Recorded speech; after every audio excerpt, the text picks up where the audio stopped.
আসসালামু আলাইকুম ওরহমতুল্লাহি ওবারাকাতুহু। আলহামদুলিল্লাহ, আজকে আমরা 20 ক্লাসে আরবি কোরআনের ভাষা শিক্ষা কোর্সের গুরুত্বপূর্ণ একটা বিষয় স্ত্রীবাচক শব্দ এবং এই স্ত্রীবাচক শব্দ কিভাবে গঠন হয়, বিশেষ করে ভার্ব এবং নন ভার্বের ক্ষেত্রে সে সম্পর্কে একটু ধারণা লাভের চেষ্টা করব ইনশাআল্লাহ। স্ত্রীবাচক শব্দ এটা বোঝার জন্য আমরা শুরুতে একটু দেখে নিই। আমরা আগে একদম শুরু থেকে যেটা পড়ে আসছিলাম, মুক্ত সর্বনাম। মুক্ত সর্বনামে ছিল হুয়া, হুম, আন্তা, আন্তুম, আনা, নাহনু। হুয়া অর্থ সে পুরুষ, হুম তারা পুরুষ, আন্তা তুমি পুরুষ, আন্তুম তোমরা পুরুষ, এবং আনা এবং নাহনু এই দুইটাই পুরুষ স্ত্রী দুইটার ক্ষেত্রেই প্রযোজ্য। আজকে আমরা যে বিষয়টা নতুন শিখব সেটা হলো হিয়া। যেটা নতুন শিখব সেটা হলো হিয়া, অর্থাৎ সে মহিলা। এখানে হলো হুয়া সে পুরুষ, আর এখানে হিয়া হলো সে মহিলা, পুরুষ এবং মহিলা। তো এই মহিলাবাচক শব্দ কিভাবে চিহ্ন এবং কিভাবে গঠিত হয় সেটা একটু দেখি। আমরা দুইটা ভার্ব সম্বন্ধে প্রথমে একটু বোঝার চেষ্টা করি। সেটা হলো যেমন নাসারা, এর অর্থ হলো সে সাহায্য করেছে। নাসারা, নাসারু তারা সাহায্য করেছে। নাসার তা তুমি সাহায্য করেছো। নাসার তুম তোমরা সাহায্য করেছো। নাসার তু আমি সাহায্য করেছি। নাসার না আমরা সাহায্য করেছি। এটা ছিল অতীতকাল। এখন যদি আমরা অনতীত দেখি, ইয়াং সুরু সে সাহায্য করে বা করবে। ইয়াং সুরু না তারা সাহায্য করে বা করবে। তাং সুরু তুমি সাহায্য করো বা করবে। তাং সুরু না তোমরা সাহায্য করো বা করবে। আং সুরু আমি সাহায্য করি বা করব। নাং সুরু আমরা সাহায্য করি বা করব। কিন্তু এখানে আমরা যদি দেখি যে নাসর তা এবং আরেকটা আছে তাং সুরু, এই দুইটা শব্দ, অর্থাৎ এই প্রথম লাইনে পরে দ্বিতীয় লাইনে দ্বিতীয় কলামে লাল অক্ষরে যে লেখাগুলা, এটা আমরা এখন পর্যন্ত পড়িনি, কারণ এই দুইটা হলো মহিলাবাচক শব্দ। এই দুইটা এখন আমরা আরো বিস্তারিত দেখি। তো এখানে দেখার আগে যদি একটু দেখি, প্রথমে শব্দটা ছিল নাসরা। এই নাসরার সাথে অতিরিক্ত একটা লম্বা তার যোগ হয়েছে, তাহলে এটা নাসার, নাসারত হয়েছে। পরবর্তী পাতায় আমরা যদি একটু দেখি, অতীতকালে আর একটা শব্দ দেখি, যেমন আলিমা। আলিমা এই শব্দের অর্থ হলো সে পুরুষ জেনেছে। আলিমা সে পুরুষ জেনেছে। আর আলিমাত, আলিমা হলো সে পুরুষ, সে পুরুষ জেনেছে। পক্ষান্তরে আলিমাত অর্থাৎ শব্দটার শেষে একটা লম্বা তা যোগ করা হয়েছে, তখন হলো অর্থটা সে মহিলা জেনেছে।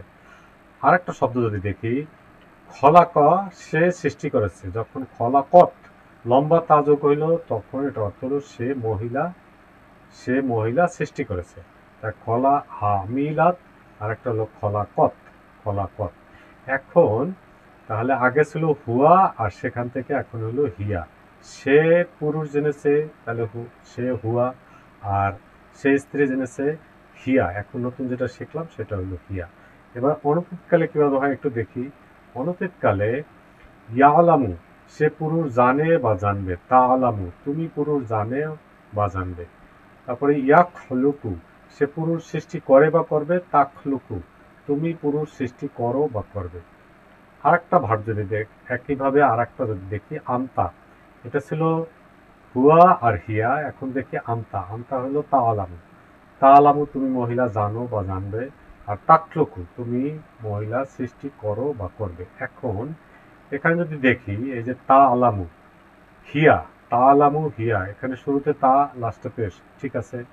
পরবর্তীতে শব্দটাও যদি দেখি, তা আলামু, তা আলামু শুরুতে তা, শব্দের শুরুতে তা, শেষে পেশ, তাহলে দুইটা ক্ষেত্রেই আমরা যদি একটু খেয়াল করি, দুইটা ক্ষেত্রেই শব্দের শুরুতে তা আছে। দুইটা ক্ষেত্রেই শব্দের শুরুতে তা, দুইটা ক্ষেত্রেই শব্দের শুরুতে তা।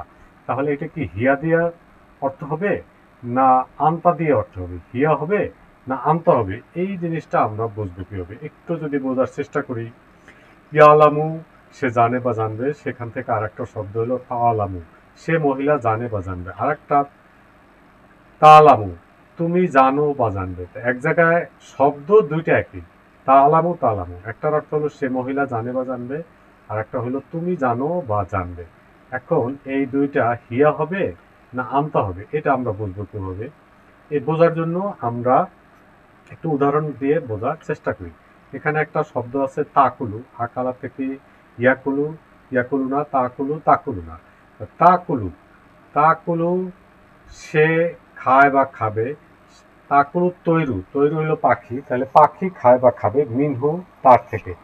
এখন এখানে যেটা খেয়াল করব সেটা হলো এই তাকুলু, এই ভার্বটার পরে তাকুলু, এটা কি সে মহিলা জানে বা সে মহিলা খায় বা খাবে, নাকি তুমি খাও বা খাবে, এটা আমরা বুঝবো কিভাবে? এই ভার্বটার পরে, এরকম ভার্বের পরে, এরকম তা দিয়ে শুরুর যে অনতীতকালে ভার্ব, এই ভার্বের পরে বা আগে, এই ভার্বের আগে বা পরে যদি কোনো স্ত্রী, কোনো পেশযুক্ত শব্দ থাকে, আমি আবার বলছি, তা দিয়ে শুরু অনতীতকালের ভার্বের আগে অথবা পরে যদি পেশযুক্ত কোনো শব্দ থাকে, তাহলে এটা নিশ্চিত রূপে বলতে পারবো যে এটা হলো হিয়া। তাহলে তাকুলু তৈরু, পাখি খায় বা খাবে মিনহু তা থেকে। তাহলে আবার বলি কথাটা, তা দিয়ে শুরু এবং শব্দের শেষে পেশ, এটা দিয়ে দুইটাই হতে পারে, হিয়াও হতে পারে, আমতাও হতে পারে। কিন্তু আমরা এ ধরনের ভার্বের আগে বা পরে পেশযুক্ত কোনো যদি শব্দ থাকে, তাহলে আমরা এটাকে বলবো হিয়া। আর একটা উদাহরণ দেখি, তাকুলু সে বলে বা বলবে। এখানে তাকুলু এখন কি হিয়া হবে না আমতা হবে?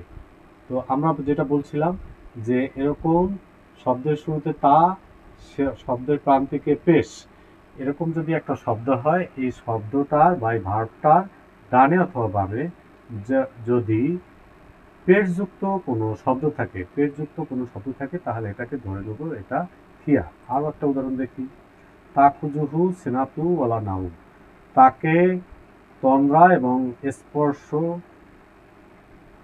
তাকে তন্দ্রা এবং ঘুম স্পর্শ করে না। তা খুঁজু, একটু আগে যেটা বলছিলাম, শব্দের শুরুতে তা, শেষে পেশ, তাহলে এটা একটা ভার্ব, এবং এই ভার্বের পরে যখন পেশযুক্ত একটা শব্দ আসবে, তখন আমরা সেটাকে হিয়া ধরবো। আরো একটা উদাহরণ দেখি, তামুরুহুম আহলামুহু, তামুরু এটা একটা ভার্ব, তামুরু যেটা বলছি, এই ভার্বের আগে বা পরে পেশযুক্ত শব্দ এখানে আছে কিনা দেখি, হুমে নাই, আহলামু, আহলামু একটা শব্দ, হুম আর একটা শব্দ, এখানে পেশযুক্ত আছে, অতএব এইটাকে আমরা ধরে নেব যে এটা এগুলো হিয়া।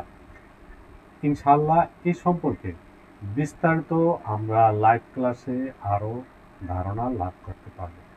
জাযাকুমুল্লাহ খাইর। সুবহানাকা আল্লাহুম্মা ওয়া বিহামদিকা আশহাদু আল্লা ইলাহা ইল্লা আনতা আস্তাগফিরুকা ওয়া আতুবু ইলাইক। আসসালামু আলাইকুম ওয়া রাহমাতুল্লাহি ওয়া বারাকাতুহু।